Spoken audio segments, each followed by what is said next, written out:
Good afternoon. And my name is Ron Roberson, and I am with the Summerville Bears Quarterback Club that works with football to raise some money for them. And we brought a speaker in today for you, and I am going to introduce him. This is Angus Reid. Angus played 13 years of professional football for the BC Lions in British Columbia in Canada. He is a 3-time All-Star, 2-time national champion. He's got a little bling there that he can show you here in a bit on his national championship. So I'm going to, without further ado, I'm going to turn it all over to him, and this is Angus Reid. There's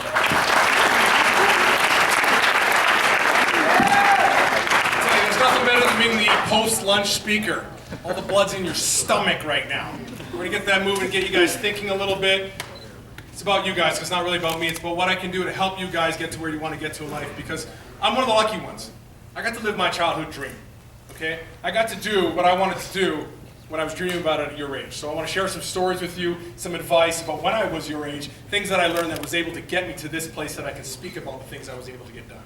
Ron did a great job of introducing me, and you guys, people follow pro sports, right?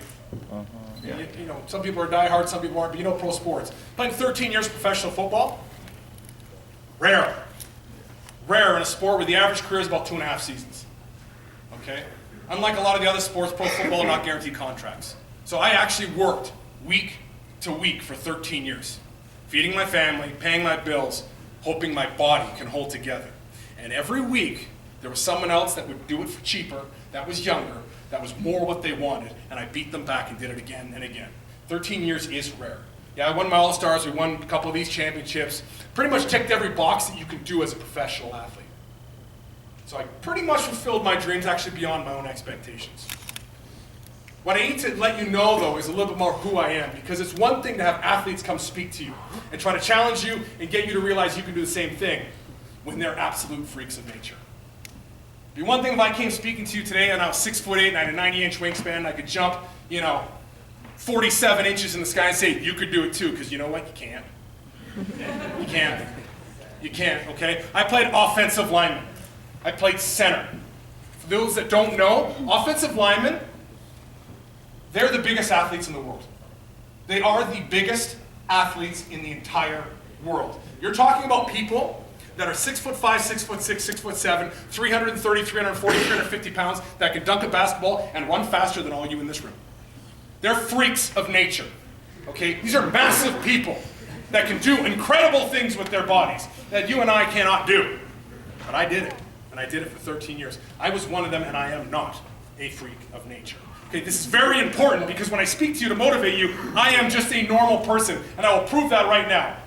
You're going to go off and do a lot of jobs or careers or whatever you want to do, and you're going to realize quickly that there's a vetting process that people go through to choose who will do those jobs.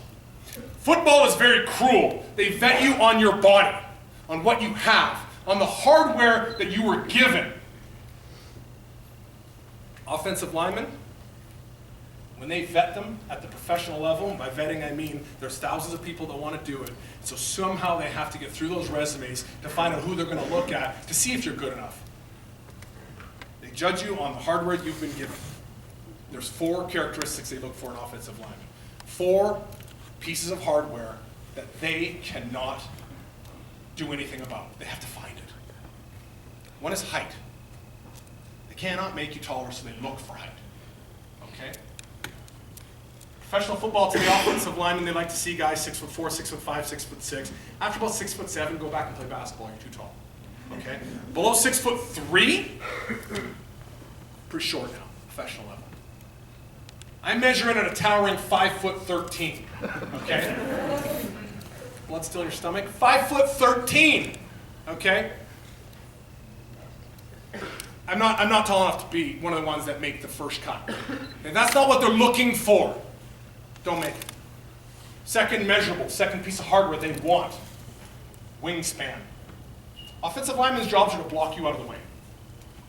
Okay? If I'm blocking you out of the way, pushing you out of the way, I don't care if you bench press 1,000 pounds. If I can reach you and you can't even touch me, that strength is useless. Wingspan wins. In our sport, he who touches the other person first will win. If I can reach you and you cannot reach me, that's a mechanical advantage I have that you can do nothing about. They want wingspan. You're going to find athletes now, and you might not mean anything to you, but if you want to go home and measure it, go nuts. Put your hands out like this. You're getting guys that are up to 86 inches and longer across. massive wingspans. You can't work on that. You have it or you don't. I'm about a 75. I'm over a foot shorter than what they like. Not an inch, a foot. And I've had multiple elbow surgeries, so my arms don't even go straight anymore, so they're even shorter now. I'm built like a turtle, okay? Very powerful turtle, but a turtle nonetheless. I'm talking a foot shorter than what they're looking for. Strike two. The third thing they look for when they're vetting through these thousands of people that want to live this great life of playing professional football is hand size. You got big hands, you have more ability to grab onto people and control them. They measure your hand size from thumb to index finger across. Go home and do this right after class if you want to. They have people now that come in with 10 inches across. Thumb to little finger, 10 inches. You know what someone with size 10 hands can do to you? Anything they want to. Anything they want to. I'm about an 8. I'm about an 8. Little hands.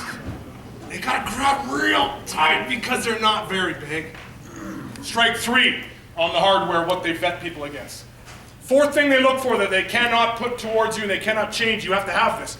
Foot size. Think about it, my job is to push you out of the way. You're trying to push me out of the way. The more surface area that you can contact with the ground, the more force you can generate and the more balance on impact that you can have so you do not get knocked over.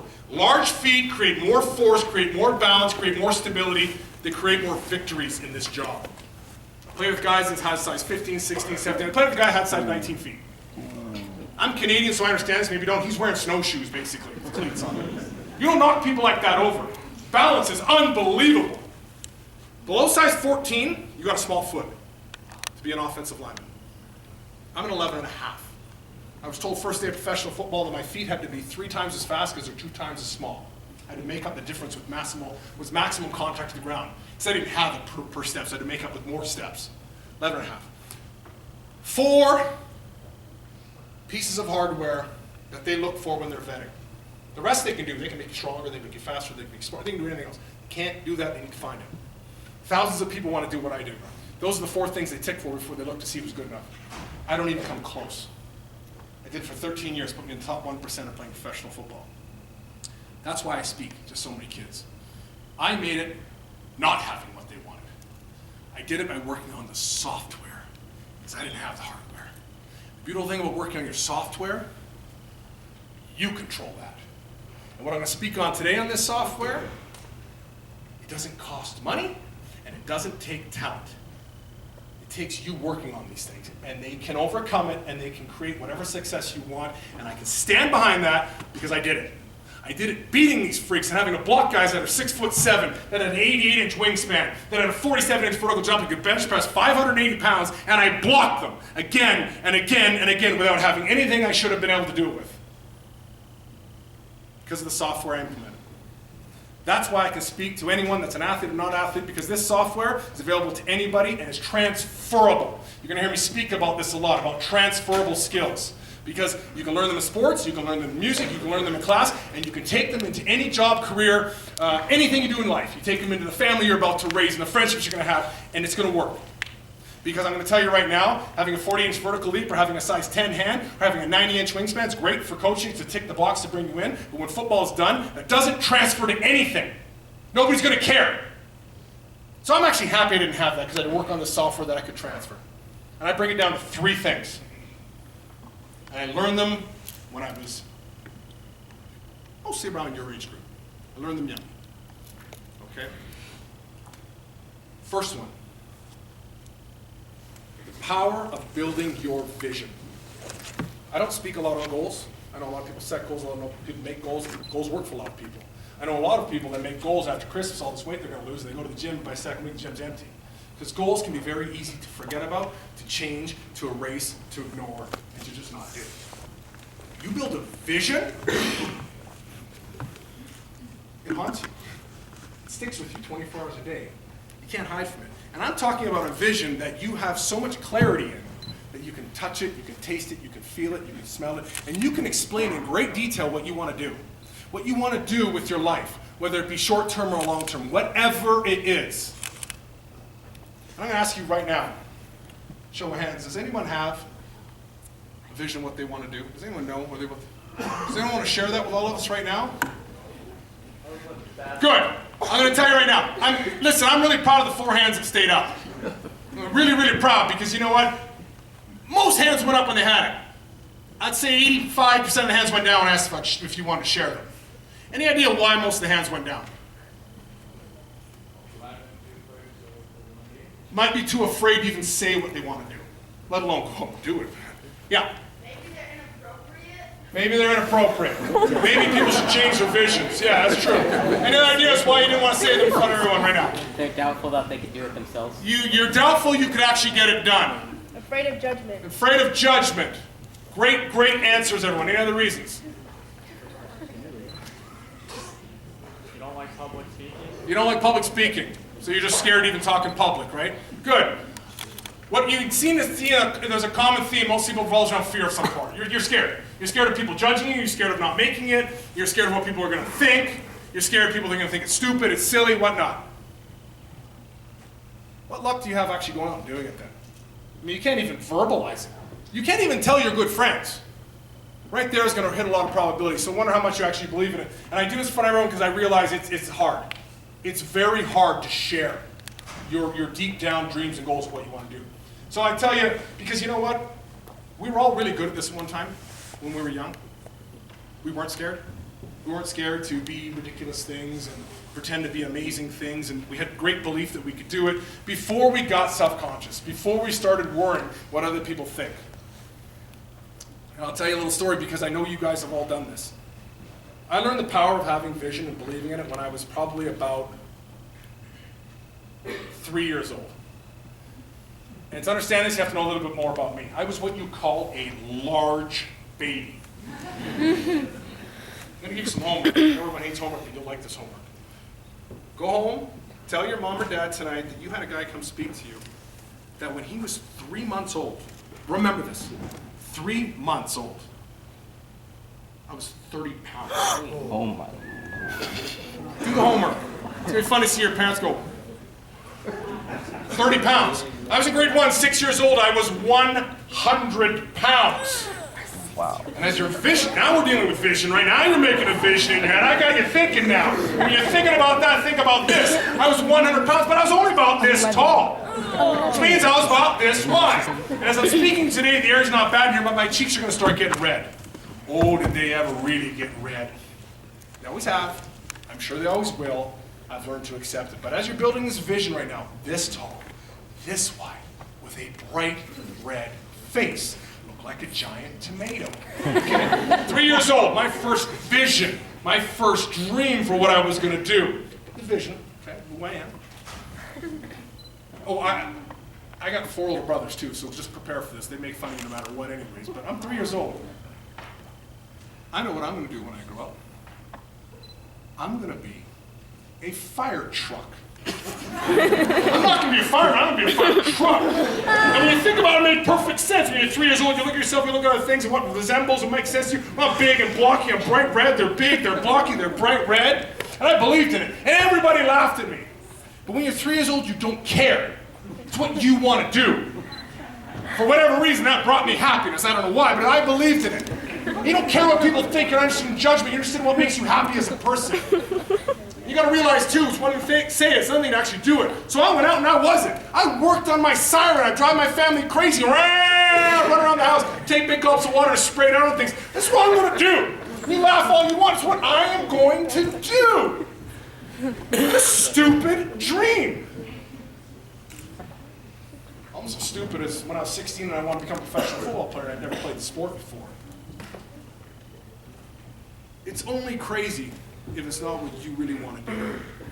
Okay, somewhere along the line we lost that ability to believe in that stuff and we got self-conscious of everything.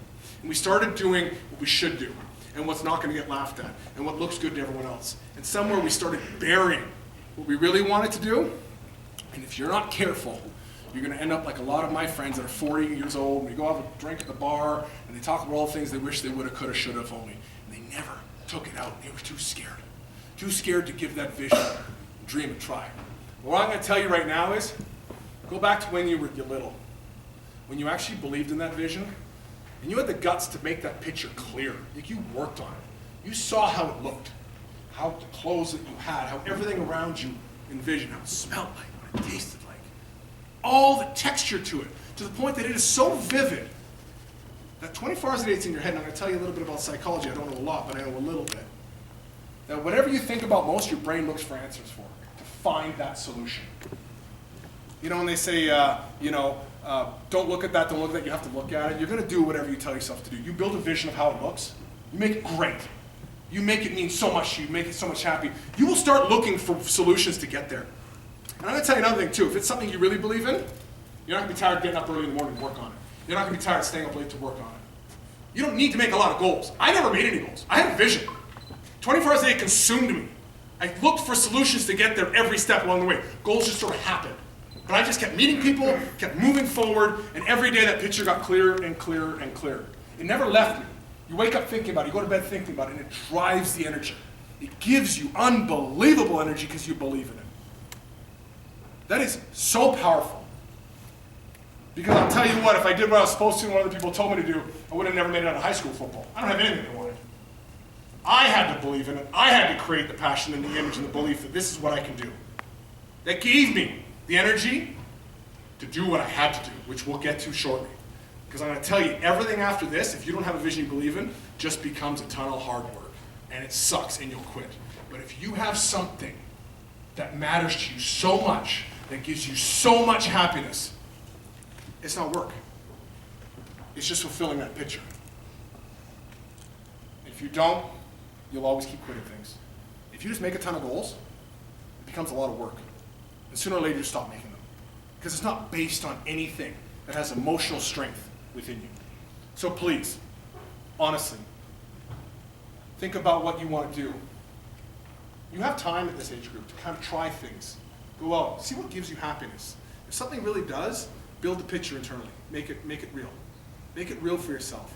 It is so powerful, it costs $0. It takes zero talent. And it can honestly take you anywhere. It really, really can. Everyone else will quit around you because they don't have that vision to keep driving them. I know it because I've lived it. I beat all these athletes that were a ton better than me because somewhere deep down it wasn't what really mattered to them enough. Do what I was willing to do to beat them. Do that. Create a vision. It becomes your mission. It's the most powerful thing you'll ever have. I know people that have visions and missions, you stay out of their way.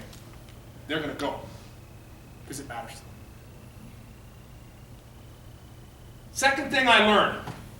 This sounds easy, but I'm going to tell you a story how I really mean this. You have to learn to never quit on yourself. And I mean that for real, like not quitting on yourself. And the second part of that is being okay asking for help. We really suck nowadays at asking for help. We can figure out our own problems, we don't tell anybody about issues, and we bear ourselves with it until we get to a point where we can't handle it and crack. My elementary experience was pretty easy. I was the biggest kid in class. Maybe they laughed behind my back, but nobody bullied me. I was 100 pounds at grade 1, okay? I was a decent athlete. I probably wasn't. I was good at sports, I was just bigger than everybody. When you're in grade 4, if you're bigger than everyone, you call yourself a good athlete. You're just better than them. So elementary was okay. I played a lot of sports, had a lot of fun. We get to the 8th grade. And I'm getting ready for basketball tryouts. Imagine, basketball's my sport. I look more like a basketball, but I love basketball. And we're in the middle of practice and tryouts, and one day I get a pain that just hits me, wallops me right here in my stomach. Nothing happened, I just dropped. Bang, something hit, I hit the ground. I've never felt this kind of pain. I'm whatever I am, 13 years old or whatever you are in the 8th grade. And I'm on the floor, and I'm angry. But I'm a guy. I'm stubborn. I can deal with all my own problems. And I'm 13, so I already have all the answers, and I'm tough. I don't like to ask for help, so I kind of get up, and I got to run to the washroom because I'm sick, and I'm really bad. Basketball trials going on, I got to come back out. And you can't let people know that you have a problem or you're weak or there's trouble. So you go back out, and I kind of finish practice like this. I mean, I'm in pain. You're going to get to a moment of what I'm talking about. And I get home that night, 4 older brothers, so you don't complain about anything, you get laughed at no matter what you do. So you don't really say, oh, my stomach hurt. You just kind of get through the day. I'm good. And then I completely lied saying I'm going to my room to do homework because I didn't do that anyways, but you kind of hid because I was really in pain. And I figured I must have maybe pulled a muscle. Maybe pulled a muscle in my stomach. I don't know how, but whatever. That'll go away. But I got practice tomorrow, and I can't be wimp, and I'm a tough kid. I can deal with this. And you go to class, and I wake up, I say, I'm like, wow, this is really bad. And to speed up this story, this went on for 6 days. It's important you know this. 6 days. And every day was worse. And I'm like this, kind of, yeah, all good, I'm good. Finally, I'm losing blood. I'm going to wash and there's just blood. Okay, and I go to my mom and I say, listen, I can't do this, like I can't even breathe. She touches my stomach here, I hit the ceiling. She knows I gotta go to the emergency room right now. I'd blown my appendix 6 days ago. If you know anything about that, I should be dead. I should not be talking to you right now. Like, all an appendix does is a bag that holds all this poison. When it explodes, that poison just goes. Where does it go? All through your organs, and it just starts killing everything. Okay? It's like a big bag of death just blew up in my stomach. 6 days! But I don't ask for help. I'm 13 and I'm tough. I don't need support or anyone. I can deal with anything. We've been conditioned to, don't complain, be tough, whatever, right? So I'm in an emergency room and I do surgery. The tough thing is there's not much of a surgery to do because it's already blown. So what they do is it kind of goes into the vacuum and it just starts kind of sucking out the poison. They try to get as much as they can before it kills you. And again, this is a long story because I was in for a few months in the hospital and they transfer me from one hospital to another. That's a beauty. When you're 13, they transfer you because they say we can't take care of you. I said, you're a hospital. You know there's real problems. Okay, and I got tubes in my nose and tubes down my throat and tubes in my stomach, and I'm just lying there. Weeks go on, and now they're just hoping they can keep draining it so I don't die. About 6 or 7 weeks in of just lying there, you start realizing this is actually unbelievably serious. I was raised Catholic. I knew there was an issue when the priest came in to give me my last rites. They come in and they read your last rites. What that does is they're giving you a final blessing before you die. Okay? I'm 13. You get this, you know what's going on. You also know what's going on because your family does a lot of whispering in the hallway now. They don't want to talk in front of you. And all of a sudden my grandma flies in from back east and other people come in. And all of a sudden my brother's being really nice to me.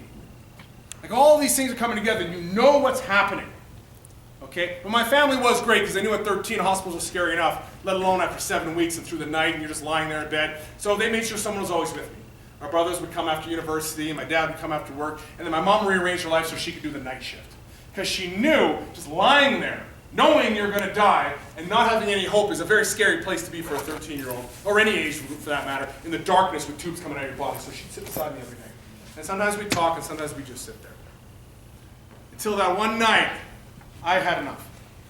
You know, I hadn't had food in 7 weeks. I was literally just on an IV drip, and I had probably lost 80, 90 pounds. I'm 13 years old. I'm just a shell of myself with no energy, no life, no hope, no belief. No belief left. And I leaned to my mom, and I talked to her for a few minutes, and I was setting it up for this. I just said, Mom, I just want to tell you that I love you, and I'm going to close my eyes and die now. I can't do this anymore. I have no fight left. I'm giving up. You've been the best. Tell everyone I love them and it's done. Now, I don't know what your parents would do. My mom, she's a tough old Irish woman. 6 kids. No BS out of her. She stands right up and she says, get up right now. Get out of bed right now. You know, with that fire and brimstone, get up. I can't get up. I haven't moved in 6 weeks. My muscles are out. I have not been out of bed in 6 weeks. I can't. Okay, then you'll lean on me.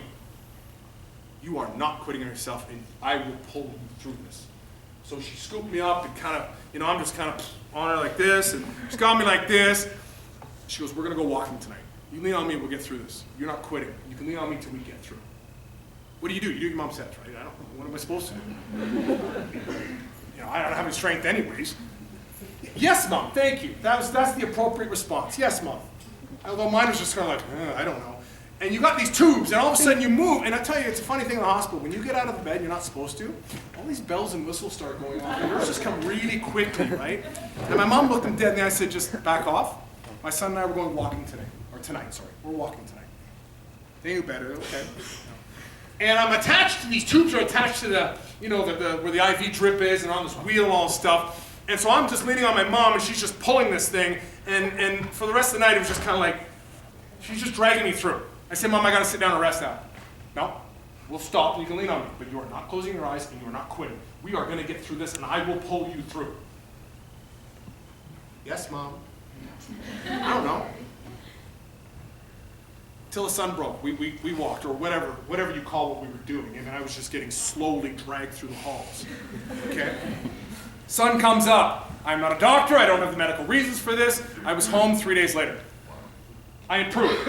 I got better. And there's a shocking thing that can happen when things look bleakest. If you can get to the other side, amazing things can happen when you decide that you're not going to quit and you pull through on an emotional, psychological, and physical level. But what you realize in life is some things are far too hard for you to handle on your own. And to not let yourself get to the point where you're about to say, I'm going to quit and die now, to be okay saying, I need a little help here. I need some support. This is too much for me. Can you help me through this? And I learned that lesson there because I almost died because, one, I was too stubborn to say my stomach hurts in the first place, and two, I was too stubborn to say, look, I can't deal with this. I just decided to quit instead. It was easier. It was just easier to say, I'm done. And I am so thankful I had a mother that said, no, you're not. I will get you through this until you're strong enough to rebound on your own, and you will never forget this lesson. That one, you don't let yourself get this far, and two, you ask for help before you ever quit on yourself, and we will get through. And things will get better once we get through the darkness. It is a very powerful thing to know this, because I'm going to tell you right now, quitting is very easy until it haunts you for the rest of your life. Very easy until it sucks. And sometimes getting through means reaching out for a little help. Not being too proud to say, look, I don't know what to do. It's okay not to have all the answers. It's okay not to be able to figure out all the problems. It's okay to say, look, guys, can you help me out here? And it's great to be the person to say, guys, can I give you a hand? Look like you're struggling, can I pull you through? So I'm going to tell you where we've changed in this world, and where football has done a lot of growing up, I think. We're not here now to find out where you break, and the guys that make it through, we keep going, the other ones are done. It's here to see, where are you breaking so we can get you through that part? So you know you can do it, so next time you're stronger and you have that confidence to keep moving forward. And I learned that when I was 13 years old. Don't ever quit on yourself. And be okay asking for help. But again, it's much easier if you have a vision. If you have a vision that burns you and drives you, why would you quit? This is what you love to do. It just keeps pushing you forward. Without a vision, you don't have a reason. Without a reason, you don't have a purpose. Without a purpose, it's easy to quit anything. Why wouldn't you quit? Because it's just a lot of work otherwise. Okay? So I come back to school. I missed 2 months.